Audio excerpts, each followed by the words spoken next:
مجلسوں میں ظاہر ہونا چاہیے. میں مہندی کی رسم اور جانوروں کا ذبح کرنا کیا صحیح ہے؟ بہت ساری رسمیں، توجہ کریں، عزا اور رسم عزا، رسمیں کلچرل ہیں. ہر کلچر نے عزا کے اندر اپنی رسم شروع کی ہے. ہر کلچر نے، ہندی کلچر میں ہندی رسمیں ہیں، پنجابی کلچر میں پنجابی رسمیں ہیں، پشتو کلچر میں پشتو رسمیں ہیں. ہر جگہ پر جائیں عزا کی اپنی رسمیں. مثلا آپ ایران میں جائیں، وہ ڈھول بجاتے ہیں عزاداری کے ساتھ، باقاعدہ پوری ٹیم ہوتی ہے بینڈ والی آگے، اور اسی ردم پر وہ، ان سے ماتم ہو ہی نہیں سکتا جب تک وہ ڈرم نہ ہو ان کے پاس. ان سے نہیں ہو سکتا ماتم. وہ کھڑے ہو جاتے ہیں، ڈرم بند ہو وہ بھی، 9 سے زیادہ وہ تھاپ چاہیے ان کو اس کی. یہ رسم ہے ان کی اپنی شروع کرتا. علماء منع بھی کرتے ہیں لیکن وہ روکتے، وہ فوراً کہتے ہیں یہ امام حسین کا اور ہمارا معاملہ ہے، آپ کا مداخلت نہ کریں اس میں. جو بھی رسم شروع کریں وہ کہتے ہیں یہ امام حسین کا اور ہمارا معاملہ ہے. اب مختلف علاقوں میں جب مختلف رسمیں ہیں، مثلا شبیاں جو ہم بناتے ہیں ایران میں نہیں بناتے. زلجنا کی شبی وہاں وہ گھوڑا لاتے ہیں جلوس میں، لیکن اس پہ بندہ بیٹھا ہوتا ہے، کئی گھوڑے ساتھ چل رہے ہوتے ہیں. وہ ویسے ہی ایک ماحول بنانے کے لیے لے کر آتے ہیں. اس کے علاوہ وہ ایک اور کام کرتے ہیں، وہ پورا کربلا کا منظر ایک قسم کا سٹیج شو پیش کرتے ہیں اس کا، جو پاکستان میں شاید کوئی کرے تو بہت برا بھی مانے لوگ اس کو، بلکہ ہوا بھی ہے. زائرین گئے ہوئے تھے وہاں حرم میں، کم میں، اور عاشور کا دن تھا. وہ آ گیا طبقہ پورا گروہ، اور وہ بہت سخت مصائب ہیں. جب وہ پیش کر رہے ہوتے ہیں وہ مناظر، تو لوگ دھاڑے مار کے رو رہے ہوتے ہیں. یعنی اس میں کچھ شہداء بنے ہوتے ہیں، کچھ وہ مرسات کا لشکر بنا ہوتا ہے، اور وہ وہی شعر ڈیلاگ بول رہے ہوتے ہیں اور وہی حرکتیں بھی کر رہے ہوتے ہیں، اور وہ منظر آنکھوں سے وہ مجسم کرتے ہیں اور لوگ دیکھ کے رو رہے ہوتے ہیں. ایک شخص وہ شمر بنا ہوا تھا، شمر بن کے وہ پوچھ رہا تھا، ڈیلاگ بول رہا تھا، یہ پاکستانی خاتون زائر. اس نے کسی سے پوچھا کہ یہ کون ہے؟ انہوں نے کہا یہ شمر ہے. اس نے جوتا اتارا، وہیں پہ اس کو پٹنا شروع کر دیا. تیری ایسی تہذیب تو شمر ہے بس. مشکل سے بیچارے نے جان بچائی شمر میں. ابھی آئندہ شمر نہیں بنے گا.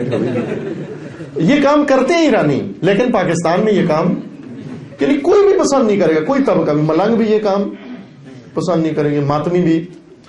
امام حسین کے جتنے عاشق ہیں جنہوں نے دین حسین کو بیچ میں سے ہٹا کے ڈائریکٹ حسین کے ساتھ ڈائریکٹ ہو گئے ہیں، وہ بھی اس چیز کو پسند، وہ کہتے ہیں ہمیں کرنے دو. ان کو بھی علماء کہتے ہیں کہ یہ نہ کرو، یہ منظر نہ کرو اس طرح. چونکہ ائمہ نے اس طرح سے نہیں کہا کربلا پیش کرو، ائمہ نے کہا ذکر کربلا پیش کرو، ذکر کرو کربلا کا. وہ اس طرح سے کرتے ہیں، علماء کے کہنے پہ رکتے نہیں ہیں. وہ ایک رسم ہے جو وہاں شروع ہے، یہاں نہیں ہے. اب دیکھیں کربلا کے نام پر ہی ہے، عزا کے نام پر ہی ہے، لیکن اپنی کرتے ہیں. وہ کچھ چیزیں وہ بناتے ہیں جو یہاں، وہ جو علم بناتے ہیں وہ بہت بھاری علم ہوتا ہے، اسٹیل کا علم ہوتا ہے. وہ علم کیا ہوتا ہے؟ اس کی ہر چیز اس کے اندر انہوں نے لگائی ہوتی ہے. اس کے پنجے بھی لگے ہوتے ہیں، اس کے مرغے بھی اوپر بنے ہوتے ہیں، پرندے بھی بنے ہوتے ہیں، حیوانات کے مجسمے بھی لگے ہوتے ہیں، اور عجیب و غریب قسم کا ایک علم بناتے ہیں. بہت بھاری بھی ہوتا ہے، پھر نظر مانتے ہیں اس کو اٹھانے کے لیے، بہت بھاری ہوتا ہے، معمولی آدمی نہیں اٹھا سکتا. وہ اسپیشل جوان ہوتے ہیں جو بیلٹ بنے ہوتے ہیں، اور اس کو اٹھا کر چند قدم رکھ کر پھر اس کو زمین پہ رکھ دیتے ہیں. اب یہ علم بھی علماء ان کو روکتے ہیں کہ اس طرح کا علم مت بناؤ. علم بنانا ہے وہی کپڑے کا پھریرا بناؤ، وہ درست شکل ہے علم کی. یہ علم کس طرح بناتے ہو؟ یہ اسٹیل کا جو اس کے اوپر پرندے بھی ہیں، جانور بھی ہیں، وہ ہر چیز اس کے اوپر آپ نے بنائی ہوئی ہے. اپنے طور پر توجیہات پیش کرتے ہیں کہ یہ فلاں کی علامت ہے، یہ فلاں کی علامت ہے. اب کربلا کا علم بنا، ان سے پوچھتے ہیں یہ کیا ہے؟ وہ کہتے ہیں یہ کشتی نوح ہے. کشتی نوح کا عزائے حسین میں کیا کام ہے؟ کشتی نوح میں کہتے ہیں نا سارے جانور تھے، تو کہتے ہیں یہ ہم نے کشتی نوح کا وہ ڈیزائن بنایا ہوا ہے کہ اس میں سارے جانور اور پرندے اس کے موجود ہیں. غرض یہ عرض کر رہا ہوں کہ رسومات وہ چیزیں ہیں جو آباء و اجداد نے سلسلے شروع کی تھی. کسی کلچر نے یہ چیز پیش کی ہے، دین نے نہیں پیش کی. اسی طرح یہ ہم جن چیزوں کو پیش کرتے ہیں کربلا کے اندر، اصل تاریخ کربلا میں ان کا کہیں تذکرہ موجود نہیں، کہیں کسی تاریخ میں ان کا ذکر نہیں ہے موجود. لیکن ہمارے کلچر میں ہے یہ ساری چیزیں. بس اب پنجابی کلچر میں جو کچھ ہوتا ہے وہ سارا ہم ذکر کرتے ہیں کربلا کے باب میں. بس جب شہداء کے لباس کا تذکرہ آتا ہے تو ہمارے ذہنوں میں کون سا لباس ہوتا ہے؟ شہداء کربلا نے کون سا لباس پہنا ہوا تھا؟ شلوار قمیض. یہی ہوتا ہے نا. جبکہ وہ عرب تھے، ان کا لباس شلوار قمیض نہیں تھا. ان کا لباس عربی لباس تھا ان کا.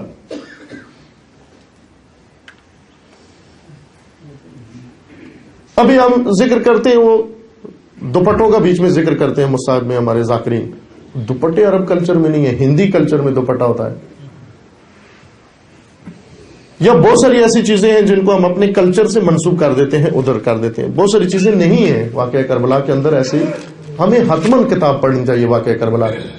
تاریخ مستند کربلا ہر مومن کے لیے لازمی ہے وہ مطالعہ کرے.